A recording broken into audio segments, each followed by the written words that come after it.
Alright, time now for another episode of Video Game Reviews, and it is indeed Tetris Attack for the Super NES. And this game was originally released on the Super NES in August of 1996. So, right before, well, at least in the US. In Japan, this game came out in 1995.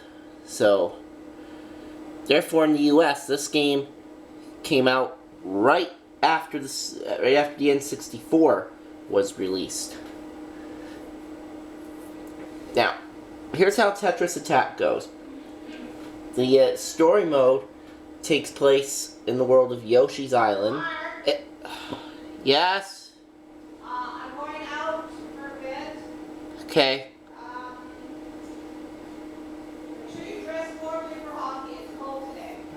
I will. As I was saying, the story mode for Tetris Attack takes place in the world of Yoshi's Island, where Bowser and his minions have put a curse on all of Yoshi's friends. Now, in this game you play as Yoshi, and you have to beat each of his friends in order to remove the curse. Once they've been freed, the game then proceeds to a series of Bowser's minions, and then to Bowser himself. And during those last few matches, you can play as Yoshi or any of his friends during that particular stage. So, you're presented with a playing field that consists of a vertical grid of squares, each of which is occupied by a colored block. Now, blocks are stacked on top of one another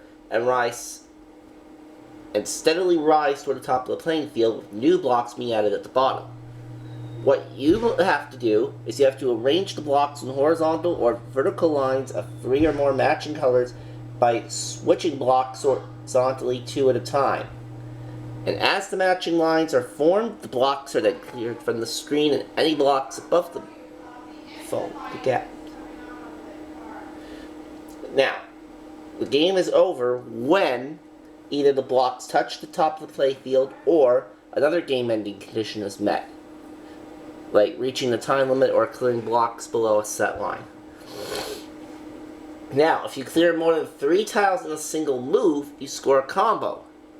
And when falling blocks from one clear cause another clear to occur, it's called you score a chain. And those events result in you scoring extra bonus points.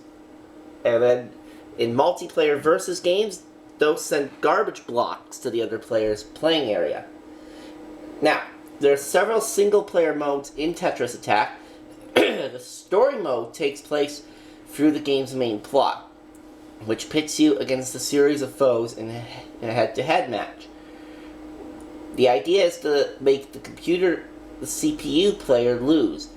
In Endless Mode, you're challenged to play as long as possible with a continuously rising stack of blocks, which increase in speed over time, meaning, of course, they get faster.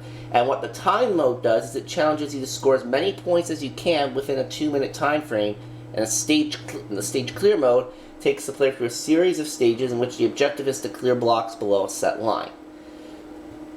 There's also a Puzzle Mode, which gives you a number of puzzles that you have to where you have to clear all the blocks a set number of moves. Now, the blocks don't move in that mode. There's also several multiplayer modes in this game, which are basically 2-player variants of the single-player mode. Now, there are 6 different possible endings you can get in the story mode, but it depends on the difficulty setting. Ending E is you get from beating easy mode. You get ending D from beating normal. You get ending C by beating hard, but dying at least once. You get ending B by beating hard mode without dying. Ending A you get from beating very hard, but dying at least once. And ending S is obtained from beating the game on very hard without dying once. Now that of course is the hardest thing to do, but it gives you the game's best ending.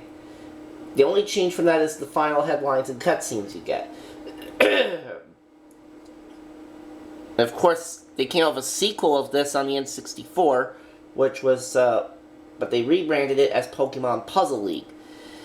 And I already reviewed that Video Game Reviews, and I have played that on camera, and I also have that one.